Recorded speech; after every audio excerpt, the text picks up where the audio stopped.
शिक्षणासाठी, समाजाच्या कल्याणासाठी आयुष्यभर संघर्ष करणारे, शिका, संघटित व्हा आणि संघर्ष करा असा गुरुमंत्र देणारे तसेच असामान्य कर्तृत्व गाजवणारे डॉक्टर बाबासाहेब आंबेडकर. बाबासाहेबांचं खरं नाव काय, आंबेडकर हे नाव त्यांना कसं पडलं, या आणि यासारख्या अनेक प्रश्नांची उत्तरं आपण या व्हिडिओतून जाणून घेणार आहोत. डॉक्टर बाबासाहेब आंबेडकर यांचं संपूर्ण नाव हे भीमराव रामजी आंबेडकर, पण त्याआधी त्यांचं नाव भीमराव रामजी सकपाळ असं होतं. त्यांचं नाव बदलण्यामागे एक रंजक कथा आहे, ती मी तुम्हाला सांगते. बाबासाहेब यांचा जन्म 14 एप्रिल 1891 रोजी मध्य प्रदेशातील महू इथे झाला. भीमाबाई यांच्या पोटी जन्म घेणारे बाबासाहेब हे 14वे अपत्य. रत्नागिरीतील मंडणगड तालुक्यात आंबडवे हे त्यांचं मूळ गाव. अतिशय कमी लोकसंख्येचं बाबासाहेबांच्या पूर्वजांचं आंबडवे हे गाव आहे. बाबासाहेब या गावात राहू लागले. त्यांच्या वडिलांनी सातारा येथील प्रतापसिंह शाळेत बाबासाहेबांचं आडनाव गावाच्या नावावरून जोडणारं असं आंबेडकर ठेवलं. बाबासाहेबांचा शाळेचा प्रवेश दिन म्हणून त्या दिवशी म्हणजे 7 नोव्हेंबरला विद्यार्थी दिवस म्हणून आजही साजरा केला जातो. तर पुढे त्यांना बाबासाहेब हे नाव कसं पडलं तेही पाहूया. असं कोणी ठरवून त्यांना बाबासाहेब म्हटलं नाही किंवा त्यांना बाबासाहेब म्हणण्यासाठी कुठलाही सत्कार, समारंभ किंवा कार्यक्रमही झाला नाही. लोकांना त्यांच्या मोठेपणाची, आपुलकीची जाणीव झाली आणि त्यातून लोक उत्स्फूर्तपणे त्यांना बाबा किंवा बाबासाहेब म्हणू लागले.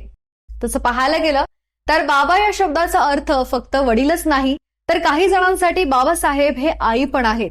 कित्येक ठिकाणी त्यांना भीमाई किंवा निळाई असंही म्हटलं जातं. मध्य प्रदेशानंतर काही काळ दापोली, सातारा असं वास्तव्य करत आंबेडकरांचं कुटुंब मुंबईत आलं. बाबासाहेबांनी सुरुवातीचं शिक्षण मुंबईतील सरकारी शाळेत घेतलं. बाबासाहेबांनी शिक्षण घेण्यासाठी खूप कष्ट सोसले. त्यानंतर पुढे जाऊन वयाच्या 14-15व्या वर्षी बाबासाहेब आंबेडकर यांचा विवाह रमाबाई यांच्याशी झाला.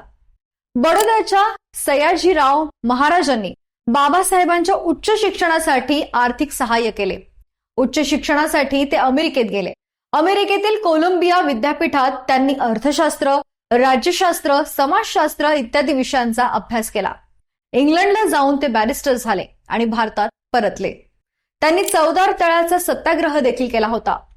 तळ्यातील पाणी भरण्यास अस्पृश्यांना मज्जाव होता. बाबासाहेबांच्या सत्याग्रहामुळे अस्पृश्यांना त्यांचा हक्क मिळाला. मंदिर प्रवेशासाठीही त्यांनी सत्याग्रह केला होता. बाबासाहेबांनी अस्पृश्यांना न्याय मिळावा यासाठी सर्व प्रकारचे प्रयत्न केले, पण तरी अस्पृश्यांना न्याय मिळाला नाही अशी भावना बाबासाहेबांमध्ये होती. त्यामुळे अखेरीस त्यांनी धर्मांतराचा निर्णय घेतला. त्यानुसार 14 ऑक्टोबर 1956 नागपूर येथे आपल्या हजारो अनुयायांसह बौद्ध धर्माची दीक्षा त्यांनी घेतली. तर अशा भारताच्या संविधानाचे शिल्पकार आणि एक महान कायदे पंडित डॉक्टर आंबेडकरांचा पहिला जन्मोत्सव कुणी, कुठे आणि कसा साजरा केला तेही पाहूया. डॉक्टर बाबासाहेब आंबेडकरांचा पहिला जन्मोत्सव म्हटल्यावर आपल्या मनात मुंबई, नागपूर, महू इत्यादी शहरांचा विचार आला असेल, पण तसं नाहीये. सर्वात आधी पुण्यात डॉक्टर बाबासाहेब आंबेडकरांचा पहिला जन्मोत्सव साजरा करण्यात आला. थोर सामाजिक कार्यकर्ते जनार्दन सदाशिव रणपिसे यांनी जन्मोत्सव साजरा केला. बाबासाहेबांच्या जयंतीची प्रथा त्यांनीच सुरू केली. बाबासाहेब आंबेडकर यांची जयंती भारतासह जगभरात मोठ्या उत्साहात साजरी केली जाते. या जयंतीला आंबेडकर जयंती किंवा भीम जयंती म्हणूनही ओळखलं जातं. भीम जन्मभूमी म्हणजे बाबासाहेबांचं जन्मस्थळ महू, मध्य प्रदेश. दीक्षाभूमी. दीक्षाभूमी हे भारतीय बौद्धांचं, विशेषतः आंबेडकरवादी बौद्ध धर्मियांचं एक महत्वाचं केंद्र. दीक्षाभूमी हे महाराष्ट्राची उपराजधानी नागपूर शहरात आहे. या ठिकाणी बाबासाहेबांनी 14 ऑक्टोबर 1956 बौद्ध धर्माची दीक्षा घेतली होती आणि आपल्या अनुयायांनाही बौद्ध धर्माची दीक्षा दिली. दिल्लीत 6 डिसेंबर 1956 मध्ये बाबासाहेब यांचं निधन झालं. त्यालाच महापरिनिर्वाण दिन असं म्हटलं जातं. चैत्यभूमी. चैत्यभूमी हे मुंबईच्या दादर भागात असलेले डॉक्टर बाबासाहेब आंबेडकर यांचं स्मारक स्थळ आहे. इथले स्तूप आंबेडकरवादी जनतेचे आणि बौद्ध अनुयायांचे एक प्रमुख श्रद्धास्थान आहे. बौद्ध विहार. विहार हे बौद्ध धर्मियांचे प्रार्थनास्थळ म्हणजेच बौद्ध मंदिर आहे. बाबासाहेबांनी जगभरातील कोट्यवधी लोकांच्या मनावर आपल्या विचारानं, कार्यानं आणि कर्तृत्वानं राज्य केलं. अशा युगपुरुष भारतरत्न डॉक्टर बाबासाहेब आंबेडकर यांच्या कार्याची प्रेरणा घेऊन कार्याचे आणि विचारांचे चिंतन करूया. अशा महामानवाला विनम्र अभिवादन.